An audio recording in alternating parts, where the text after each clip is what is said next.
En tiempos de la espada y la pluma. Y hoy tenemos con nosotros a un autor que es repetidor. Si yo fuese malo diría, eso es que no aprobó usted la otra vez y por eso ha tenido que volver. Pero no, ha vuelto porque vuelve por sus fueros. Ha hecho nuevamente un trabajo excepcional y sobre todo un trabajo difícil. ¿Por qué difícil? Porque los militares tenemos un defecto muy grave y es que nos gusta la verdad. Y la verdad no es popular. Y por eso muchas veces nos dicen, no, es que usted ha dicho, ¿no? Yo no he dicho, es lo que hay. Y creo que el general Rafael Dávila Álvarez, que está sentado hacia mi izquierda, y eso no significa nada, dice lo que piensa y lo dice muy claro.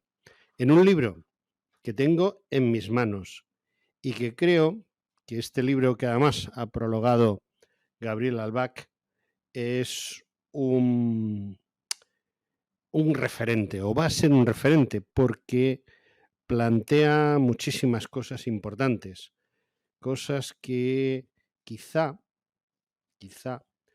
no sean populares, pero lo cierto es que los conceptos filosóficos y los conceptos políticos y sobre todo los conceptos que una sociedad necesita cuando está en descomposición, como por desgracia es la nuestra, pues necesita de alguien que ponga blanco sobre negro o negro sobre blanco, depende.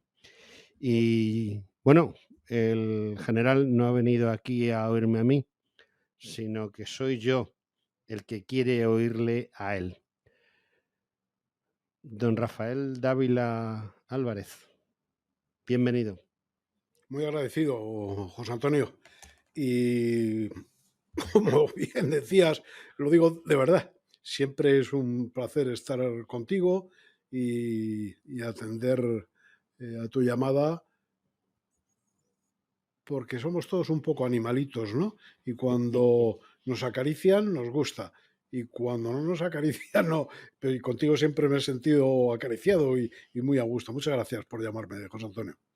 Bueno, pues gracias al general Dávila por venir y sobre todo gracias porque hay muchos compañeros nuestros, y ya me pongo como compañero y sobre todo hay que tener en cuenta que yo solo llegué a capitán, pero bueno, Aunque sea de bandidos. aunque sea, no, además me ofrecieron lo del ascenso ese honorífico y Nada, tal. capitán. ¿Qué me está usted Porque además contando? es curioso porque hay muy poca gente que sabe o que sepa que lo de general viene de capitán. Uh-huh. Me explico, general en el diccionario, me parece que la tercera acepción dice lo más común. General es lo más común. Pero es que en los tercios de Flandes todos eran capitanes. Uh-huh. Entonces, claro, debería de haber alguien entre todos ellos que mandase. Entonces escogieron aquel que tenía un poco de cada uno, o sea, que fuese lo más general. Y por eso el nombre de general, lo más Uh-huh. común entre todos.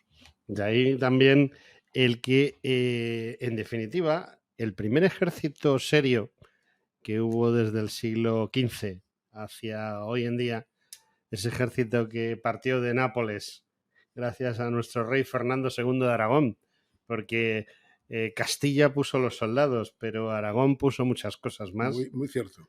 Y bueno, pues esos oficiales y suboficiales llegaban a sus puestos como ha explicado el general.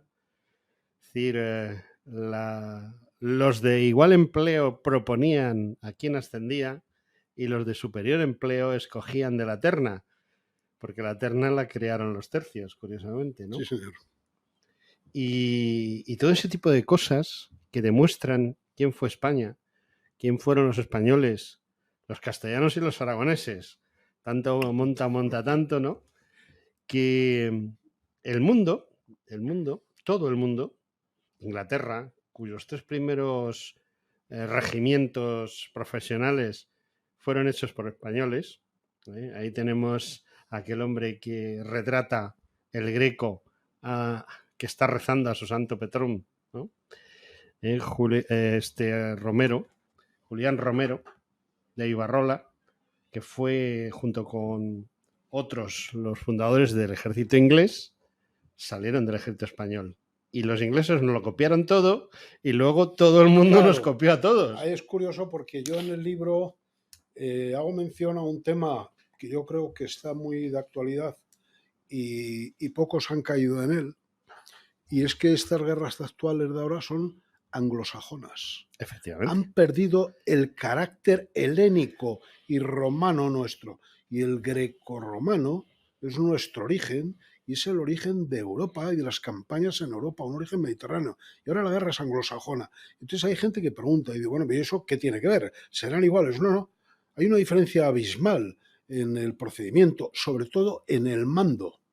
En la... Yo recuerdo, no voy a decir ahora de qué ejército, pero sí anglosajón, en unas maniobras combinadas, y en esos momentos de la hoguera y de la guitarra y tal, el oficial de ese ejército se volvió y me dijo, claro, vosotros tenéis una ventaja, y es que a vosotros los soldados os quieren, amigo. Eso Eso es muy un importante. pequeño matiz, ¿no? Es un matiz muy importante porque el problema, yo lo he vivido en las misiones internacionales, igual que lo ha vivido don Rafael, y es que los españoles somos una piña, vamos todos a lo mismo, y hay una cosa que está muy clara. Yo siempre lo he dicho, he tenido varios jefes, tuve la suerte de tener a un jefe hace muchos años que era de esos jefes que si fuésemos 4 o 5 en una trinchera y enfrente hubiera un cuerpo de ejército, pues asaltaríamos las trincheras del cuerpo de ejército si aquel coronel lo hubiese mandado, ¿no? Y estoy hablando de José Luis Pepelu para los amigos, que ahora ya sabe en general a quién me refiero, y Alemán Artiles, que así se llamaba, pues era un hombre que los que estábamos con él, Y esa es la ventaja que tiene el ejército español, o que tenía, porque todo están tratando de destruirlo, ¿no? Sí, claro, sí, además, yo lo digo en el libro porque esto no es mío, además es de Vegecio ya, que por un ejército no es la cantidad, sino la calidad, ¿no? Y eso, hombre, evidentemente eso no es exacto al 100%, pero van por ahí los tiros, ¿no? Se está viendo ahora en Ucrania. En Ucrania, una de las grandes ventajas que están teniendo es la calidad, y calidad que muchas veces viene pues simplemente del amor a la libertad, ¿no? De sentirse o de querer sentirse libres, y por eso se da la vida. Hablando del libro, antes has dicho una cuestión que es importante, que es un libro excepcional. Yo eso no lo sé. Tengo mis serias dudas de que sea un libro excepcional. Lo que sí que es cierto, que también lo has dicho, es que me ha llevado muchísimo trabajo, mucho tiempo. He hecho un verdadero esfuerzo porque yo no he querido en ningún momento... Vamos a ver, este libro surge no porque a mí se me ocurra. Vamos a dejar las cosas claras. A mí la editorial me dice claramente, porque yo estaba enfrascado en otro libro que tengo por ahí pendiente, lo tengo ya prácticamente terminado, pero ahora hay que esperar un poco, ¿no? Un libro, un poco la continuación del primer libro que escribí sobre la guerra civil. Entonces la editorial me propone un libro distinto, un libro más profundo, un libro más tal.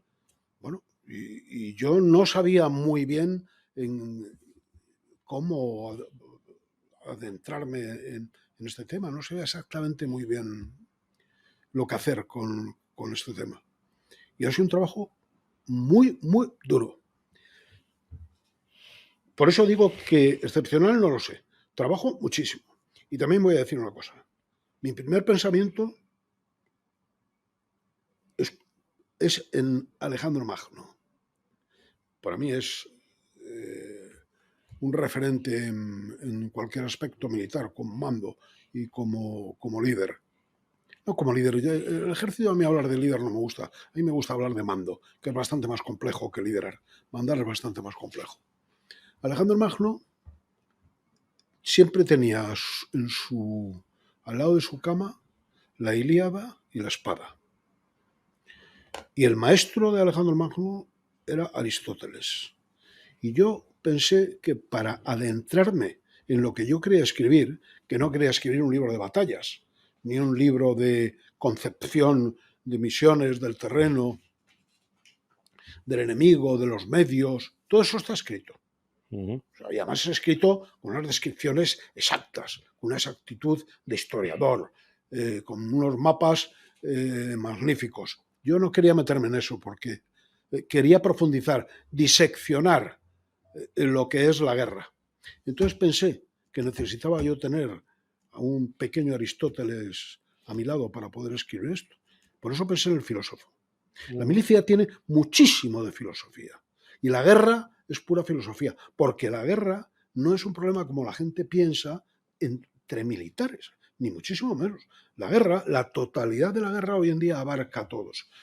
Usted, José Antonio, y yo, en estos momentos, somos dos guerreros combatiendo, en una guerra actual, y estamos combatiendo por las ondas. Y esto es... Entonces yo quería adentrarme en ese nuevo mundo de la totalidad de la guerra que a todos les atañe. Y para eso hay que ver que la guerra empieza con uno mismo. Y esto es la metafísica, diríamos, de la guerra. Para eso hace falta un filósofo. Y le pedí a Gabriel que de alguna manera... Es más, lo cuento. Cuando yo tenía hechas esos primeros borradores que hace uno, que te marcan un poco el camino a seguir, yo no me atrevía con ese borrador. Y fue a él al que se lo pasé, a ver si iba encaminado. Y así, de alguna manera, y lo voy a decir crudamente, de esa manera se parió este libro. Bueno, lo cierto y verdad es que el general Dávila está diciéndonos algo que la gente no consigue entender, y es que la guerra es todo, y cada día más. Quizá antes la guerra hace muchos siglos, se podía circunscribir a un enfrentamiento entre determinados hombres. Hoy en día la guerra, y nos lo está demostrando Rusia y Ucrania, sobre todo Rusia nos está demostrando que es tan importante un yacimiento de gas o de petróleo, que es mucho más importante disponer de los medios logísticos adecuados y sobre todo de que, cosa que acaba también de decir él, líder o mando. Y quizá en esta guerra eso de líder o mando se está viendo, ¿no? Es muy... no tan complejo, iba a decir que es muy complejo. ¿Qué va? Yo creo que es muy sencillo.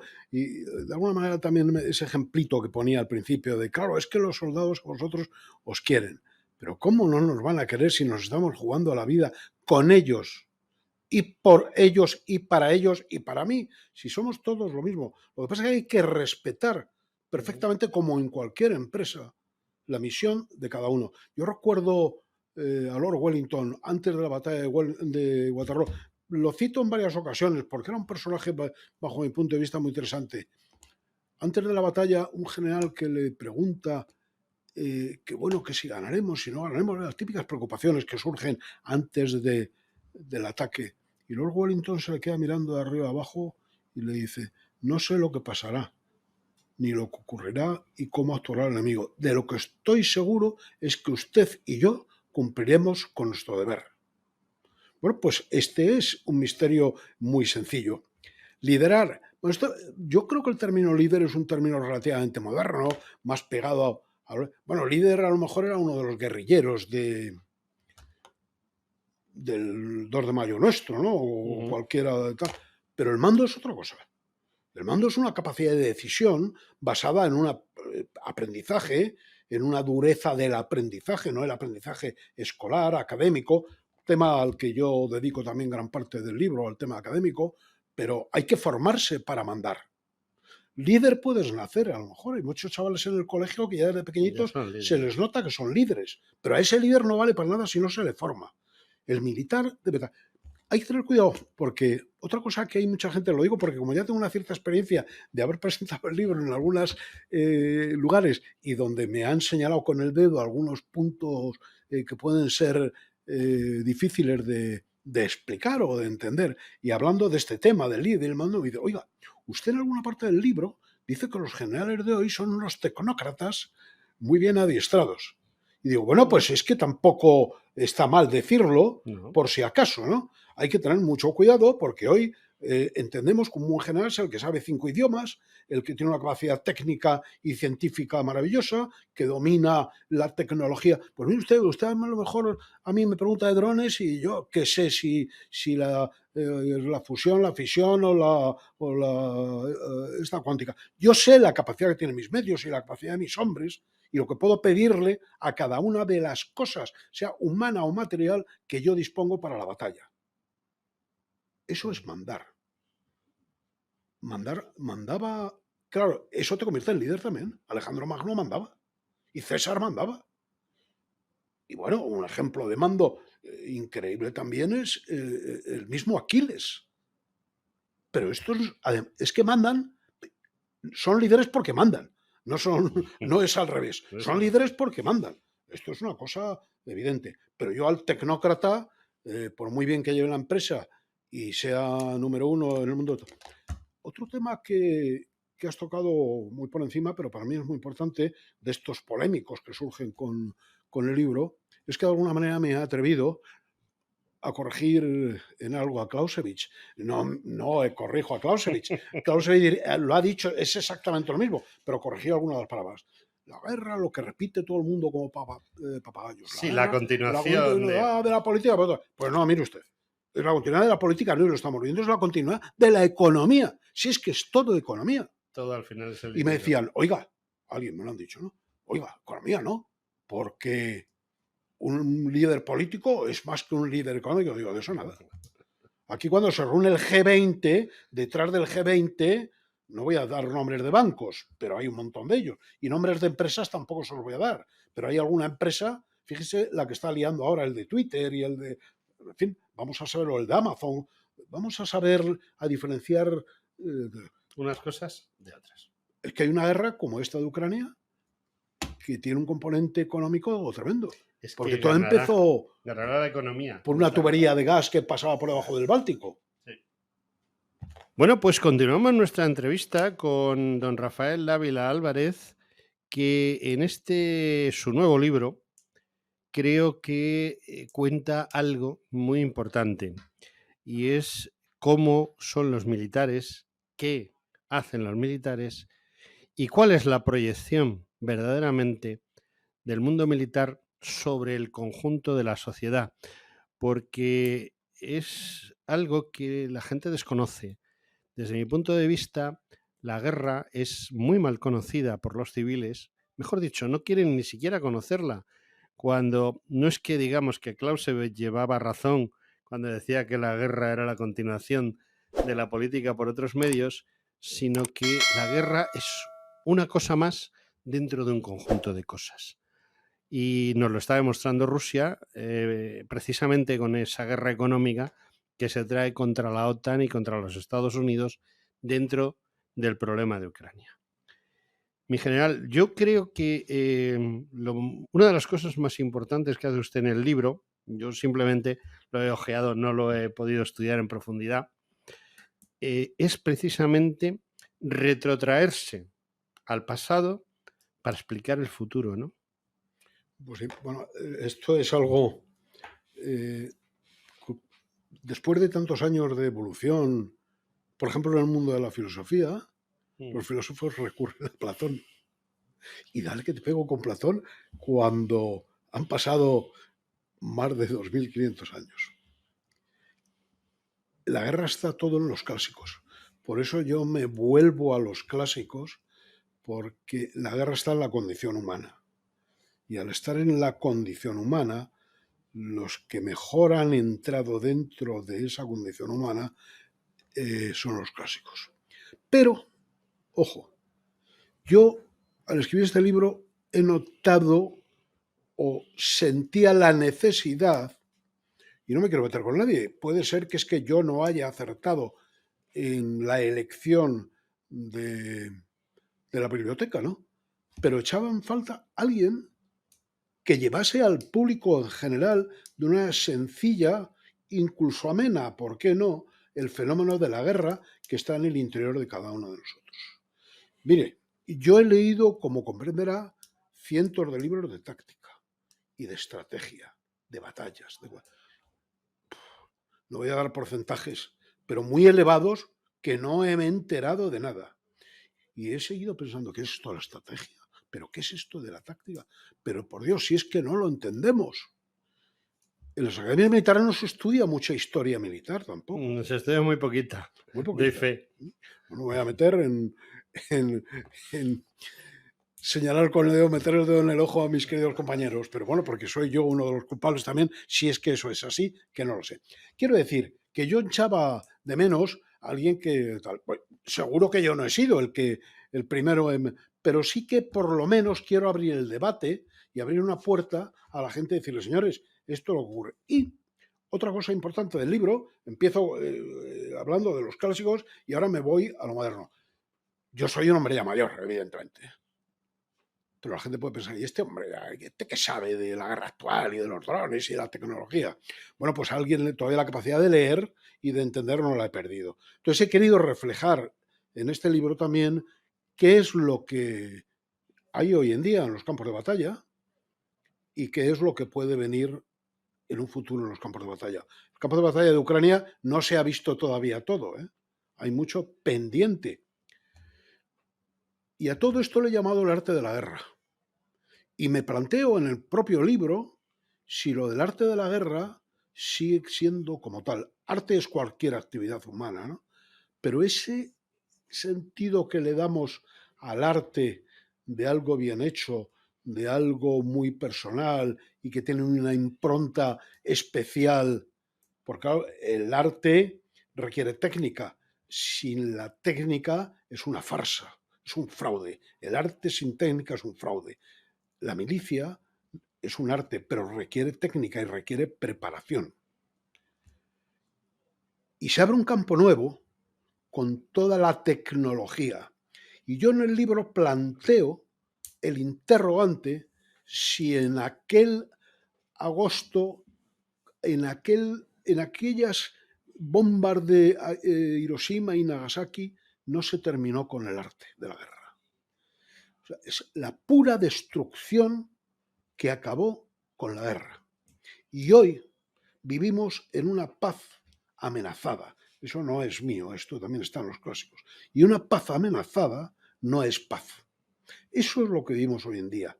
Y la tecnología nos puede descubrir lo inesperado. Todavía estamos jugando con la fusión. Todavía estamos jugando con la física cuántica.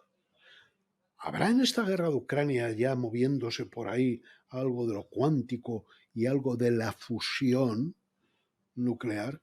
Si no hubiese habido bombas nucleares, esta guerra no se hubiese producido, porque Putin sabe que hubiese sido arrasado inmediatamente. Bueno, en definitiva, lo que quiero hacer ver, y de aquí lo explico, es que el fenómeno nuclear condiciona absolutamente hoy en día el arte de la guerra.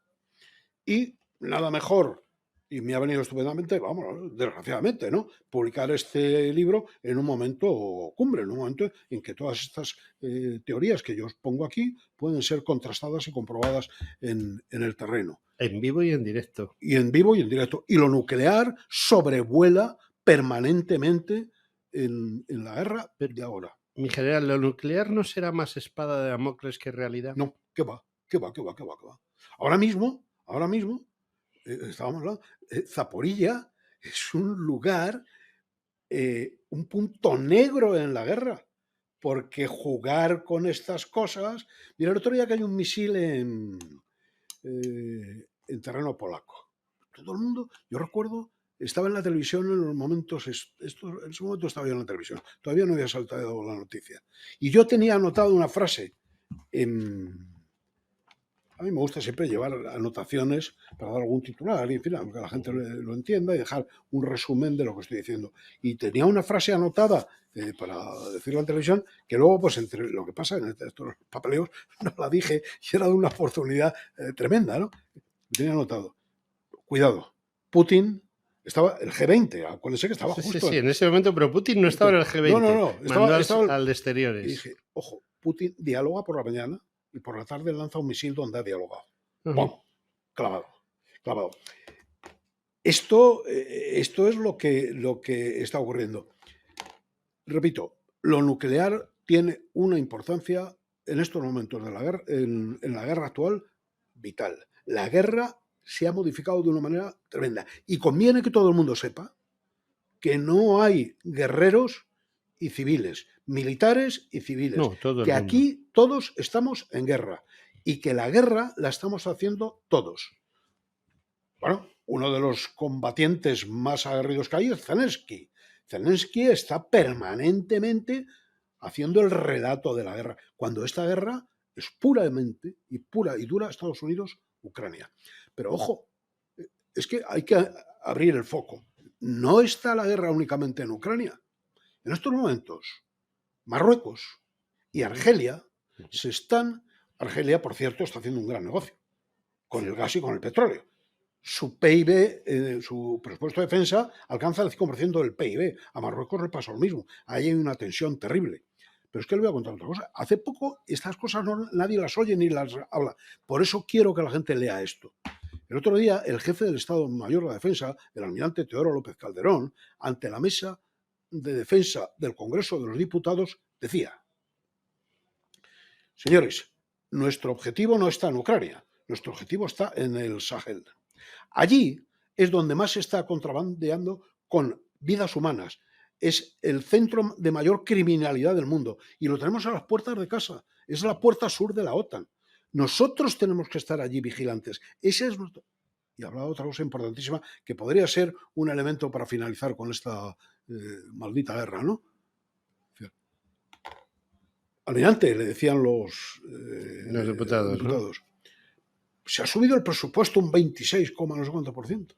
Y decía el almirante con una cierta socarronería, decía, sí, si muchas veces el problema no es el dinero, sino que es que le pides a las fábricas que te den lo que necesitas y no tienen capacidad de hacerlo, porque ha ocurrido mucho con lo de la pandemia y tal y cual. Y yo digo, ojo, es que la gente se cree que aquí se empiezan a lanzar misiles y esto es como las pelotas de decir, ¡hala, venga! Sí, que tenemos un cajón y vamos que en algún momento los estados mayores le van a decir, oiga, que es que se tiene que acabar la guerra, que es que no tenemos más misiles, que es que no podemos fabricar más, que es que no.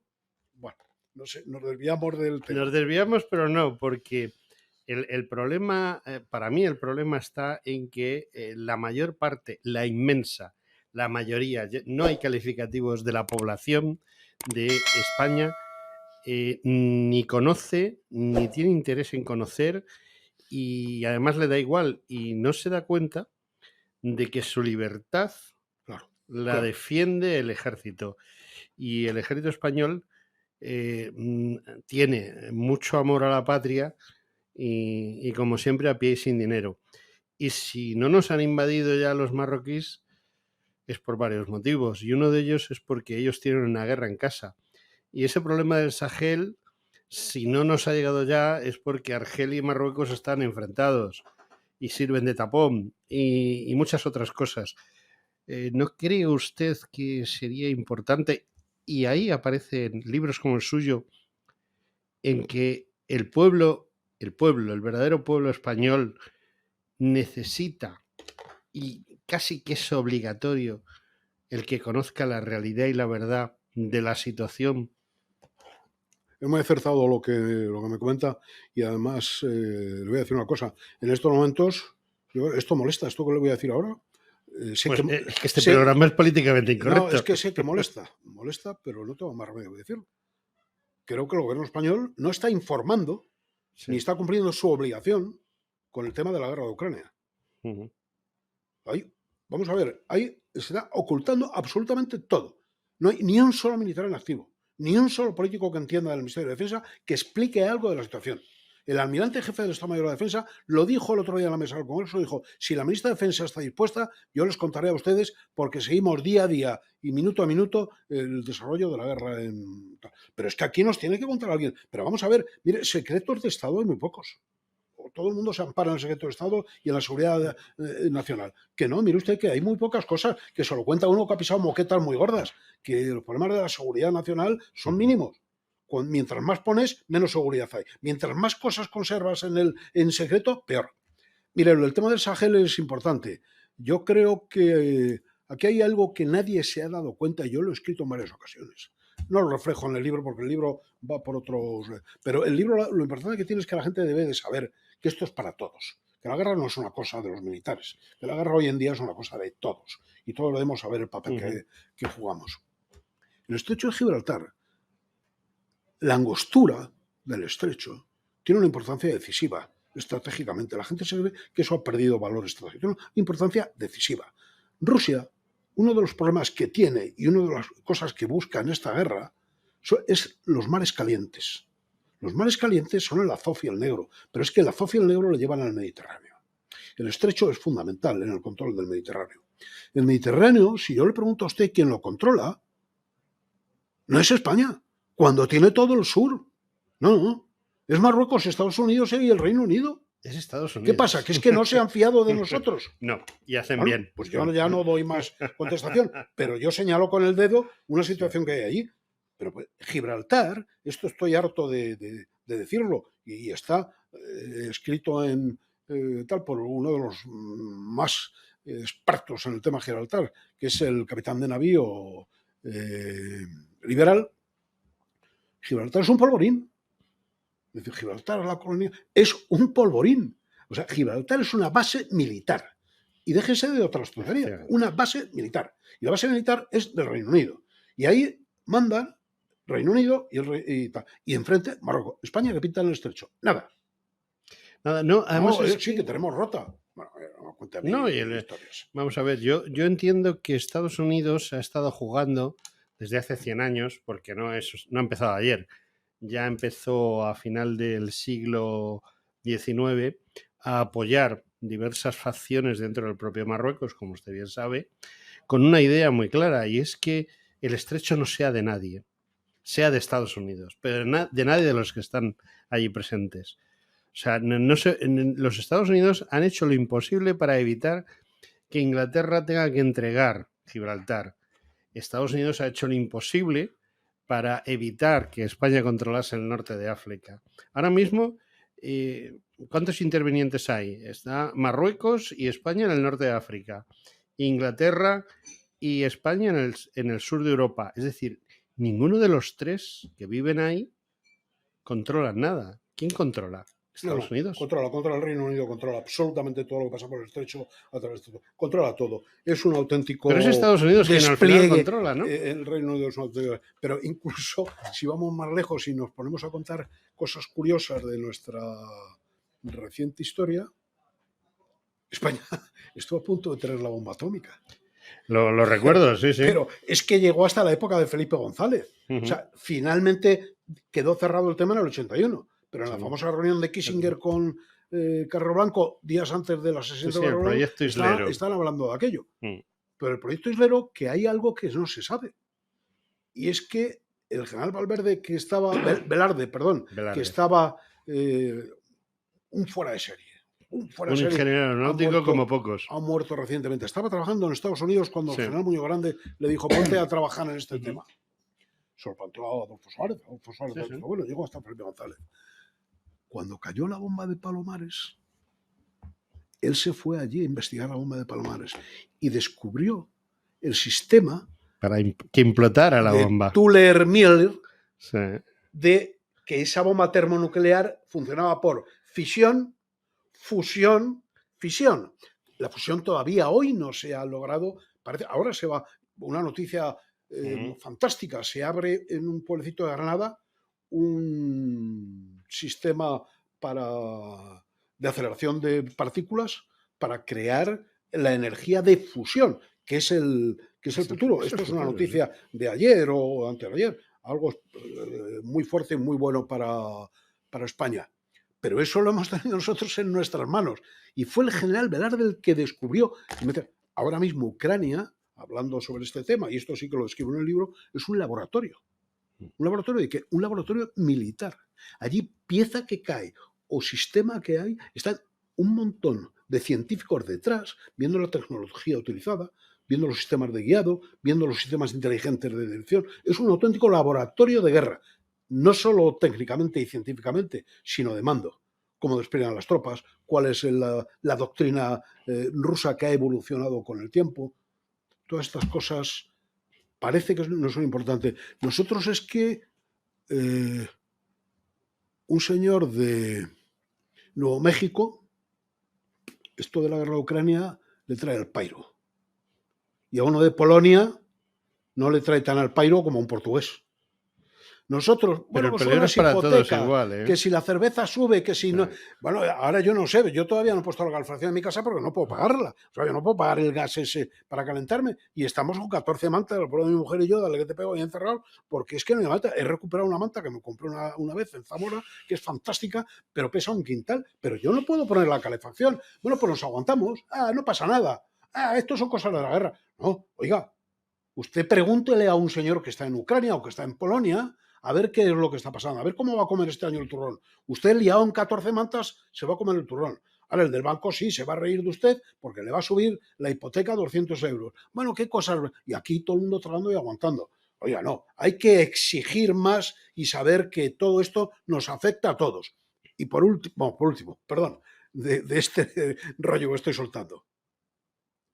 ¿Alguien tendrá que poner fin a esto? Es que se puso fin a una situación mucho más grave que esta en términos ideológicos y de conflicto, que fue Yugoslavia. Sí. Eso era una marea que allí no había manera de poner, y se puso con los acuerdos de Dayton.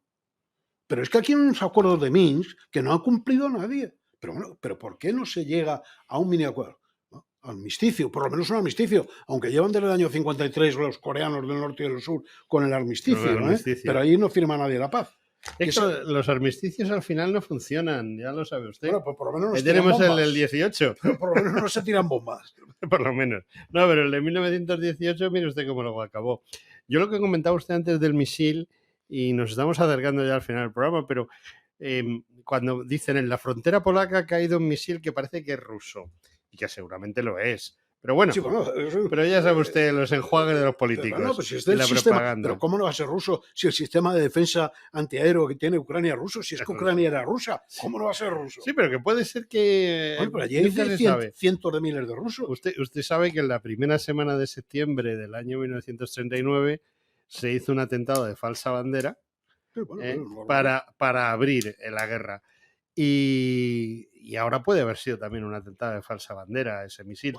Mire, o no, vaya usted a saber. A ver, ¿no? ¿Qué ha pasado en la tubería? ¿Qué ha pasado en el puente del estrecho de Kerch? ¿Qué ha pasado en el otro? La guerra es absolutamente imposible. Porque además las investigaciones se hacen, pero se callan. Por supuesto. Porque de todas maneras, siempre los que miramos un poquito desde fuera, pensamos en a quién beneficia cada cosa. Claro, el cui prodis, eso es importantísimo. Eso es lo más importante. Porque el que no tiene nada ni que perder ni que ganar, ¿para qué se va a meter en ese fregado, no? Importantísimo. Y ahora que nos quedan 5 minutillos para el final, me quedan 2 preguntas. Una muy importante y otra menos importante, pero que a mí me gusta hacerla. La más importante es el futuro. ¿Cuál es el futuro de la guerra? Verdaderamente el futuro de la guerra. Nadie lo sabe. Nadie lo sabe. O sea, eso está clarísimo. Nadie lo sabe. Pero creo que voy a repetirme un poco, como he dicho, y esto de repetirse me encanta decir, lo tengo aquí recogido, la poesía de Ángel González, un poeta de la generación del 50 muy duro, y que decía, en mi tierra se repiten 2 cosas, la historia y la morcilla, y las 2 se hacen con sangre. Bueno, pues desde la Ilíada esto se repite, y lo que sí que no me equivoco es si digo que sí va a seguir habiendo guerras, ¿no? Cojo una parte del libro que para mí es muy importante y es el diálogo epistolar entre Einstein y Freud. El diálogo epistolar es ¿por qué la guerra? No llegan a conclusiones. El mejor científico que ha tenido la historia, que aún hoy están sus teorías poniéndose demostrándose, con yo creo que uno de los hombres que mejor ha entendido la mente humana, Freud, ¿no? No llegan a ninguna conclusión. Llegan solamente a decir que, bueno, que la inteligencia puede ser que acabe con todo esto, el desarrollo del ser humano, y que son pulsiones, una de destrucción y otra de procreación. Y que muchas veces, y esto es de los clásicos, no de ellos, el hombre para mantener su vida destruye a la del otro. Sí, estoy totalmente de acuerdo. Le voy a hacer una pregunta que me gusta hacerla. No tiene mucho sentido, pero me gusta hacerla. Soy así de raro.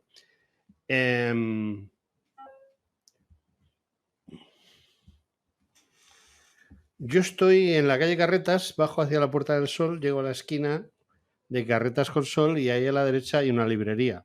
Bueno, no hay una librería, había una librería. La mejor librería de historia militar que ha habido, San Martín. Sí, hombre, San Martín, claro, me acuerdo Allí perfectamente. mataron a un presidente del Consejo de Sí, Ministros en señor. la puerta. Sí, señor. Don Bueno, Eduardo, sí, señor. yo que soy un tipo raro, me pongo a mirar el escaparate de la hamburguesería. Como hacía, sí, señor. De la hamburguesería que antes Sí. era una librería y veo este libro, El nuevo arte de la guerra. Lo miro, General Rafael Dávila, tal, llamativo. Y ahora le voy a hacer una pregunta comprometida. ¿Por qué entro en la librería y compro este libro? Bueno, pues para hacerle un favor al general Dávila, ya que, como he dicho al principio, he hecho un arduo trabajo duro que me ha llevado muchas horas. Creo que la pregunta no tiene respuesta. Sí, tiene, porque, sí. porque es lo mismo que si yo le pregunto que por qué no compra la Ilíada o por qué compra un libro que he leído hace poco, yo qué sé, que dice un taco a la entrada, yo qué sé, unas cosas tremendas. Vamos a ver, la gente ¿para qué compra libros? ¿Para aprender? ¿Para entretenerse? ¿Para evadirse? ¿De autoayuda? Este libro no te va a entretener, no es de autoayuda. No vas a poder abrirlo y llegar hasta el final. Te va a requerir pensar, meditar. A lo mejor quizá es mejor que no lo compres. Pero, pero, pero creo que todo el que esté interesado en conocerse un poco más por dentro, a él, a su familia, a sus hijos, a sus amigos, puede encontrar aquí cosas.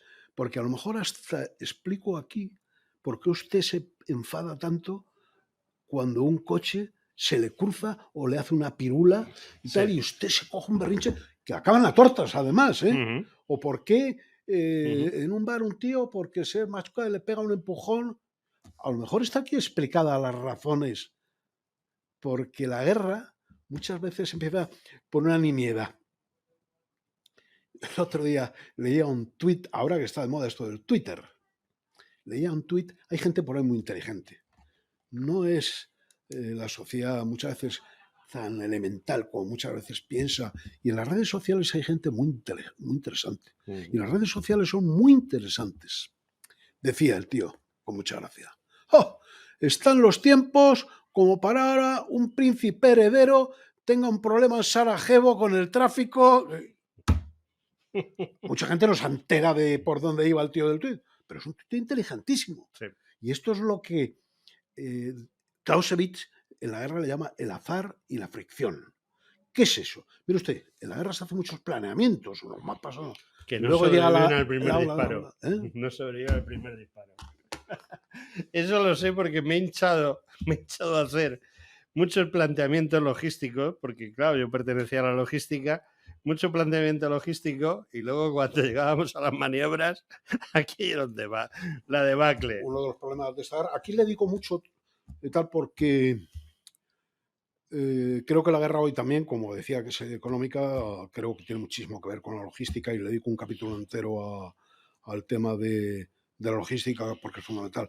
El Estado Mayor de la Defensa nuestro desde un primer momento acertó de pleno, también tapando el micro voy a decir que no era muy difícil acertar, y lo dijo en una palabra que lo define perfectamente. Desde el principio Rusia tuvo un estrés logístico.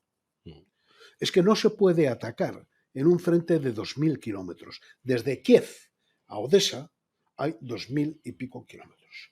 Eso es insostenible. Rusia tuvo que reducir, irse de toda la parte norte y este y centrarse en lo que ella desde un principio tenía como objetivo estratégico, que eran las orillas de los mares Azov y tal. Yo creo que podríamos estar, y con esto, si te parece, termino con un mensaje un poco de esperanza respecto a la guerra de Ucrania, porque no se puede establecer una negociación cuando uno está muy por encima del otro.